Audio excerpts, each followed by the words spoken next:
C'est mon aventure, toujours à la pointe de la technologie, et oui, toujours le dinosaure de la technologie, toujours le Manouchland, et oui, la chaîne où on parle de choses et où on fait un peu son manouche, de son côté, comme on veut.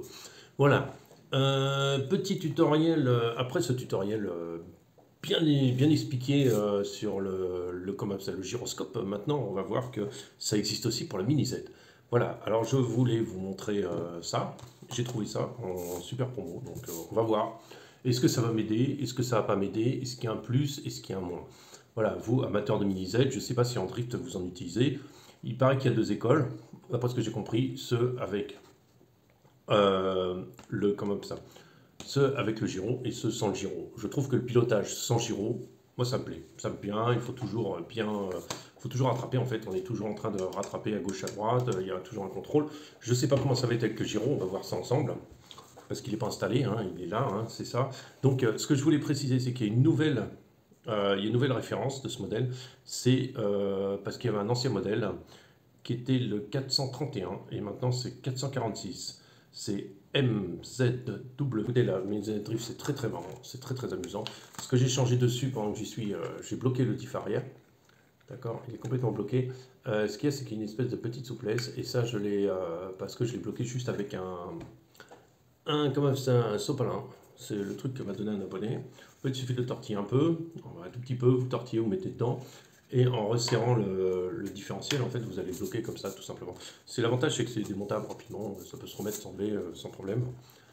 Donc ça, pour l'instant, ce n'est pas d'actualité, mais ça peut être faisable. À l'avant, j'ai une graisse un peu... c'est compris. À l'avant, j'ai une graisse un peu dure, mais voilà. Donc, à voir ce que ça va donner. Expliquons-nous tout ça. Alors déjà, une petite notice. Misen nous fait des mini-notices en mini... ouais, des mini-batteries, des mini-notices comme c'est mini pas clair en fait, et en mini chinois. Donc c'est en anglais et en toutes les couleurs. Alors, on va passer en mode bricolage, comme ça vous allez pouvoir voir ce que je fais en direct. Voilà, ce qu'il vous conseille, c'est déjà la mini Z, il faut écarter. D'accord, là ça, il faut enlever les batteries. Alors, pourquoi j'ai encore les batteries dedans? Parce que je viens de rouler là. Je viens de rouler à la seconde, juste avant de faire la vidéo. Donc pour les batteries, vous avez ce petit outil qui est fourni, qui vous suffit d'enfiler là-dedans, et ça vous faire sauter toutes les batteries dehors. Voilà. Hop là. Voilà. Tout simple. Tout simple, pratique et précis. Donc il recommande pour tout bricolage de pouvoir démonter les batteries. Ok, on y est. Maintenant, on va regarder ce qu'il nous propose. Donc, comme on a un éclairage qui est là, donc là, on va sûrement brancher le... Alors, faites gaffe quand vous ouvrez le sachet, parce que vous avez deux mini-vis.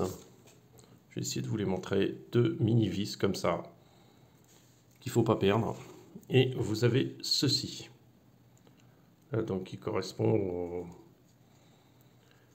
au système en lui-même. Alors, moi, je vais le torsader un peu mieux, parce que je vois qu'il est un peu mal torsadé. Voilà, de ce côté-là. Peut-être qu'il faut le faire plus après, je ne sais pas. Voilà, donc ce qu'il faut, c'est de cet emplacement-là, il faut démonter cette petite pièce. Voilà. Alors c'est toujours des toutes petites vis, des tout petits trucs. Alors c'est un peu de la mécanique de pointe. Voilà. Donc d'après la notice, donc c'est pas d'après la notice puisque la notice n'explique pas. C'est d'après une vidéo que j'ai vue. Ça va venir se visser ici. Alors je sais pas dans quel sens il faudrait le mettre. Je pense qu'il va falloir le mettre plutôt dans ce sens-là. Donc c'est pour ça qu'on a tant de vis de disponibles. C'est que si on en perd, on en a toujours. Voilà. Donc petite vis là, on met ça en place. Alors je vais tirer un peu ça vers le haut. Voilà. Voilà. Donc vous avez le truc qui est en place là. Voilà, tout simplement. Et après, alors je ne suis pas bien cadré complètement. Et après ça vient se fixer là. Donc on va voir, le but c'est de voir. Hein. Après, si ça me plaît, je le garde. Si ça me plaît pas, je trouverai bien quelqu'un qui sera intéressé par le prendre. Mais bon, pour le peu d'investissement que ça m'a coûté, franchement, je l'ai eu, je sais pas combien, mais ça coûtait. Vous avez ici une petite vis que vous pouvez tourner, qui vous permettra d'ajuster l'effet du gyroscope. Et qu'est-ce qu'il faut? Alors peut-être que c'est ça la petite vis qui est fournie. Voilà, c'est exactement le petit tournevis qui est fourni avec. En fait, il vous permet d'ajuster votre gyroscope. Donc je vous laisse regarder. Mini Z Grand Prix Circuit 30, Mini Z Grand Prix Circuit 50 short, Kyosho Kering Bag S. Je ne sais pas du tout à quoi ça correspond. Hein. Les enfants, moi je suis perdu là-dedans. Donc Mini Z, je connais qu'un modèle. Et dans la notice, voilà, qu'est-ce que ça va nous raconter? Ouais, que c'est valable aussi pour les toutes les roues, les 4x4 Sport Châssis, donc c'est le mien. Et voilà, et pour les autres châssis. Alors c'est le gyroscope Unit 7 02, donc il y a eu un autre. Donc ce que je vous ai dit, c'est qu'il y a une autre référence. Et c'est maintenant celui-là qui fait affaire. J'ai demandé au magasin, j'ai écrit, c'est pour ça que je ne l'ai pas eu tout de suite, j'ai demandé des précisions, à savoir si c'était vraiment le bon, parce que ce que vous allez trouver sur YouTube, souvent ça va être l'ancien modèle. L'ancien modèle, donc l'autre référence que je vous ai donnée, c'est pas le 446, c'est le 431, me semble-t-il, hein, de mémoire. Voilà, donc on remet les piles, hein, c'est toujours aussi simple. Après, tenez bien le châssis quand même, parce qu'il faut quand même de la bonne forme. Alors les accus qui mettent, c'est des Orion, et je m'aperçois que tout le monde a ces accus-là. Donc après, si on veut des chargeurs particuliers, des trucs un peu mieux et tout ça, alors là, ça commence à coûter une blinde, hein, chez Mini Z. C'est une blinde. Alors par contre, ouais, les chargeurs sont là pour réparer les accus, enfin pour entretenir les accus en même temps. Bon, c'est des fonctions que je pense pas avoir sur le chargeur que j'ai choisi, mais qui m'a été conseillé par le truc. Alors, ce qui me surprend le plus sur un Mini Z, c'est l'accès au différentiel, puisque j'ai modifié à différentiel avant et différentiel arrière. On a accès par le dessus, par 4 vis, et c'est tout de suite. On a tout de suite accès au truc. Le différentiel se dévisse tout seul.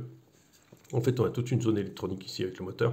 Faites attention, le moteur chauffe énormément, énormément. On sent même à un moment, quand il est trop chaud, qu'il ne réagit plus de la même façon. Donc ça, faut... moi, je fais des pauses. De toute façon, au bout de 10 minutes, on commence à avoir la tête qui fume. Donc ça, on a du mal avec la concentration. Ça demande beaucoup, beaucoup de concentration. Après, ce qu'on a aussi d'intéressant, c'est que l'accès est facile. On a des pignons de rechange avec des rapports différents.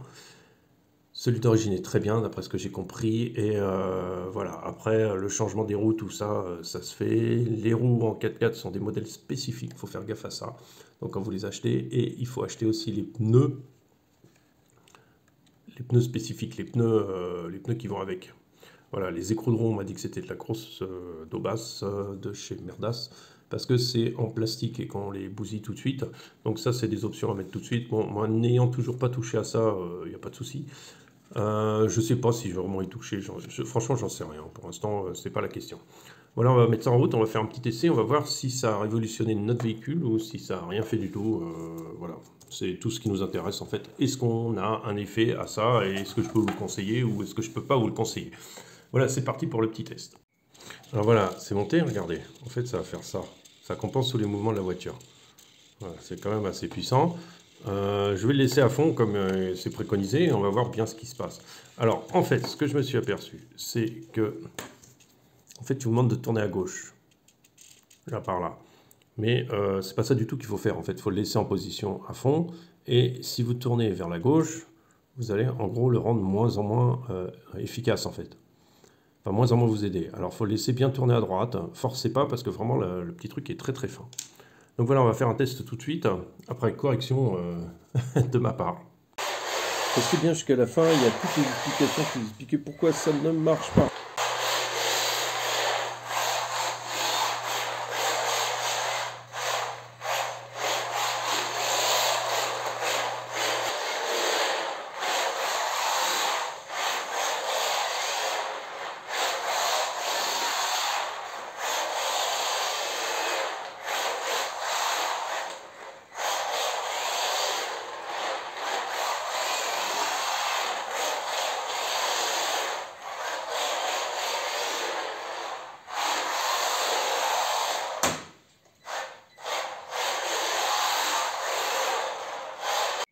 Alors, il faut que je vous explique un truc.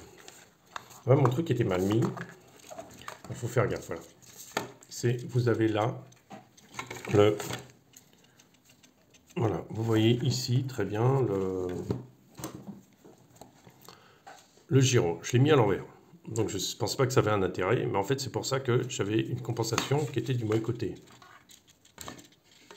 En fait là, elle devrait compenser, mais voilà. Alors ça c'est important à savoir. Il ne faut pas le mettre du côté où je l'ai mis au début. Ça c'est important pour qu'il réagisse dans le bon sens. Parce que sinon il va accentuer en fait du coup votre glissade. Vous allez plutôt tourner en rond que faire quelque chose. Donc il faut le mettre dans le bon sens déjà. Deuxième chose, vous avez ici la vis de réglage qui est super importante. C'est vraiment très très important de bien la régler. Pourquoi cette vis de réglage est très importante à régler? Parce que justement, si vous la mettez complètement à droite, en fait, ce qui va se passer, c'est qu'elle va trop compenser trop attraper votre trajectoire. Donc du coup, vous n'allez même plus réussir à tourner. D'accord? Parce que dès que la roue va commencer à glisser, lui, il va redresser tout de suite. Donc ça, c'est trop, c'est excessif. J'ai essayé à moitié, c'était pas mon truc encore. Bon, après, les réglages se peaufinent en utilisation. Et par contre, je l'ai mis à peu près au quart, et ça me convient mieux pour l'instant. C'est des réglages qu'il va falloir que je peaufine, plus ou moins ça, mais ne mettez pas... Alors si vous le mettez de ta gauche, vous annulez son effet. Si vous le mettez de ta droite, l'effet est trop excessif. Essayez à moitié, vous verrez. Mais moi, j'aime pas trop à moitié parce que vous partez pas vraiment en dérapage, la voiture repart tout droit, tout de suite. C'est pas pareil. Vous avez vu la vidéo, ça stabilise bien la machine. En fait, on n'a plus besoin de rattraper tout le temps la glissade. C'est dommage parce que c'est ce que j'aime. Mais ça vous permet de faire des glissades plus longues, plus propres, complètement différentes. Le pilotage change, c'est-à-dire on n'est plus en rattrapage, on est purement en glisse. Voilà, on n'a plus vraiment besoin de compenser en tournant les roues. Voilà, donc ça c'est important de le savoir au niveau de ce réglage-là. Sinon le truc marche très bien, faut peaufiner le réglage, ça c'est important. Et voilà, donc c'est vraiment un truc très très bien. Moi ce que je vous conseille c'est en fait rouler un peu mais sans la carreau. Comme ça vous allez pouvoir affiner votre réglage et après mettre la carreau. Moi j'ai les lumières donc c'est un peu plus galère. Et comme vous voyez, il réagit presque pas. Je pourrais faire en sorte qu'il soit un poil plus dur. Un poil, c'est vraiment un poil, mais c'est vraiment jouer un tout petit peu. Voilà, un tout petit peu plus, mais pas beaucoup plus. Voilà. Donc c'était le gyro, c'est bien, ça me plaît, ça avance. Après, à voir comment ça va être utilisé, si je vais pas le déconnecter au bout d'un moment, parce que j'aime bien le pilotage aussi, comme je le faisais jusqu'à maintenant. Mais ça permettrait de faire des plus belles glisses et avoir un bien meilleur contrôle, surtout sur le parquet qui est pas vraiment... faut que j'achète mon bout de moquette, t'inquiète pas, je vais l'acheter. Mon bout de moquette, ça va venir. Je pense même acheter un beau tapis pour la famille, pour mettre dans le salon et ça me servira aussi au drift. Voilà, donc sur ce, c'est tout ce que je voulais vous dire. Et puis, je vous souhaite une bonne journée, n'oubliez pas de liker. Et puis, je pense que c'est une des seules vidéos que vous trouverez en français, surtout sur ce modèle-là. J'en ai pas trouvé du tout sur YouTube, malgré rentrer la référence et tout. Donc, vraiment, profitez-en parce que là, vous avez un tutoriel complet. Je vous dis à très bientôt. Merci.